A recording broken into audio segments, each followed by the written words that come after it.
I'm archiving every distortion. I am Ibrahim Traore, and today I'm pulling off your masks. Yes, you heard correctly. I, whom you call a young military junta leader, whom you brand as a dangerous radical, whom you serve up as an anti-Western dictator, am now telling you the truth. And this time you cannot turn off your microphones. This time you cannot turn away your cameras. This time your editors cannot cut this speech. Because the world you monopolize no longer exists. Because millions will hear these words now, without passing through your filters, without being subjected to your distortions, without being muddied by your lies. I am 34 years old. Every day of my life, I grew up with your lies. As a child, I would watch Africa on television. Always the same images. Children with flies, dry lands, weapons, death. This is Africa, they told us. This is what Africa is. And we believed it. We were ashamed of ourselves. We were ashamed of our own lands, of our own people. But then I grew up. I read, I researched, I questioned, and I understood that the Africa you showed us wasn't real. The story you told us was a lie. The fate you imposed on us was a script you had written. For years, how have you portrayed Africa? How have you shown it? How have you sold it to your viewers? As if we were creatures who had no share of humanity, as if we were savages left outside of civilization, as if we were wretches waiting for you to save us. Every day, every hour, every minute, the same story plays on your screens. Hunger, war, disease, corruption, terror, chaos. These are the words that come to mind when Africa is mentioned. In your Africa dictionary, there are no other words. No hope, no success, no development, no resistance, no honor, no pride, no victory. So I ask you, New York Times, Washington Post, Guardian, Le Monde, have you ever made Africa's successes your headlines? How many times have you written about Rwanda's technology miracle? How many times have you shown Ethiopia's reforestation project? How many times have you praised Botswana's democratic success? How many times have you described Kenya's entrepreneurial ecosystem? No, because these don't fit your scenario. Your Africa cannot be successful. It cannot, because then how will you legitimize your exploitation? If it's not in need of help, how will you intervene? If it's not backward, how will you look down on it? Have you ever asked yourselves, has any editor sitting at their desk, any news director in a meeting, any columnist at their keyboard ever thought, why are the people of the world's richest lands poor? Here are the numbers for you, real numbers. Africa owns 70% of the world's cobalt reserves. Your cell phone, your computer, your electric car won't work without cobalt. This cobalt comes from Congo, but Congolese can't afford cell phones. Africa owns 90% of the world's platinum reserves. Catalytic converters, electronic devices, medical implants, they all need platinum. This platinum comes from South Africa, but South Africans are crushed by unemployment. Africa provides 30% of the world's gold production. Mali, Burkina Faso, Ghana, Tanzania. Gold flows like rivers from our lands. But our people swim in poverty. Africa supplies 65% of the world's diamond production.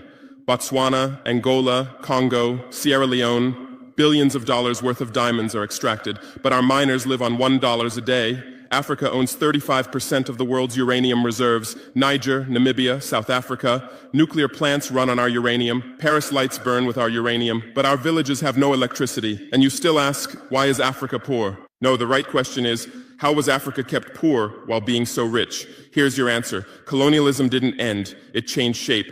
You used to come and occupy our lands. Now you come and establish companies. You used to take by force. Now you make agreements. You used to rule with the whip. Now you rule with credit. Let me give you concrete examples. With numbers, names, dates, but you'll never write about these. Glencore, Swiss-based mining giant, extracting cobalt in Congo.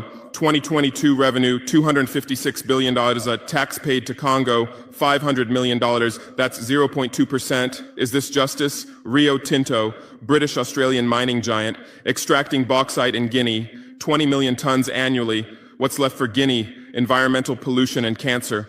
Total, now Total Energies, French oil giant, extracting oil in Angola, Nigeria, Congo. 2022, profit, $36 billion investment in Africa, dirty pipelines, Anglo-American, founded in South Africa but now in London. Diamonds, platinum, iron, taking everything. What it left in South Africa? 6 million unemployed miners. And these are just the tip of the iceberg. What about the invisible, the secret deals, the offshore accounts, the transfer pricing tricks? Every year, $88 billion in illegal money flows out of Africa. Who writes about this? Every year, $45 billion in aid comes to Africa. Everyone writes about this, but no one says Africa is not the continent receiving aid, it's the continent giving aid. While you zoom your cameras on swollen bellies, there is a huge system working silently in the background. Every day, tons of gold, diamonds, cobalt, uranium, oil leave our land. But how? Here is the system. Step 1, create corruption, bribe our leaders, open offshore accounts, promise them a life of luxury, send their children to your schools. Step 2, make deals, get 50-year, 99-year concessions, ask for tax exemptions, be exempt from environmental rules, ignore labor rights. Step 3, control the infrastructure. Take over ports, airports, railways, but only from the mine to the harbor. Don't build roads to the villages. Don't bring electricity to schools. Step 4, provide security. Set up private security companies. Arm them. Declare protesting. Step 5, silence the media. Buy local journalists. Suppress opposing voices. Serve internal unrest news to international media. And this is how the system works. It's been working like this for 100 years, and you don't see this system. You don't want to see it, because you're part of this system too. Who are the biggest advertisers of New York Times, CNN, BBC, oil companies, mining companies, arms companies, pharmaceutical cartels, the companies that exploit Africa? You live on their money, you defend their interests, and what I'm about to tell you might cost me my life, but it's no longer time to be silent. France's system in Africa is the CFA franc. 14 African countries still use French colonial currency. 50% of these countries' central bank reserves sit in the French treasury. France applies negative interest to this money, so we pay France to use our own money. Through this system, France transfers $500 billion worth of resources from Africa every year. Does anyone write about this? No. But when France gives Africa 10 billion euros in aid, it makes headlines. Britain's system is more sophisticated. London is the world's money laundering center. City of London, offshore paradise. Every penny stolen from Africa passes through London. Jersey, Guernsey, Cayman Islands, Virgin Islands, all under British control. Africa's wealth hides there. America's system is AFRICOM, Africa Command, 46 military bases on the continent. Official purpose, security. Real purpose, resource control.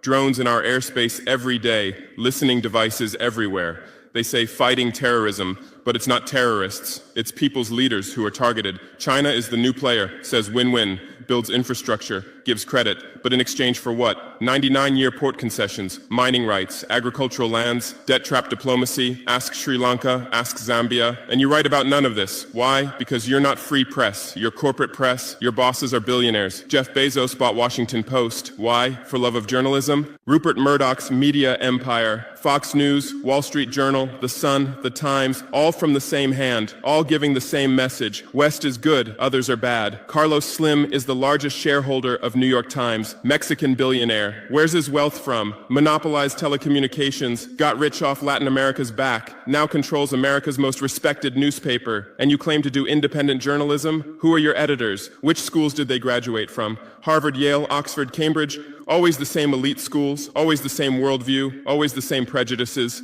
How are your reporters selected? How many languages does your Africa correspondent speak? French, English, that's all. Swahili, Hausa, Yoruba.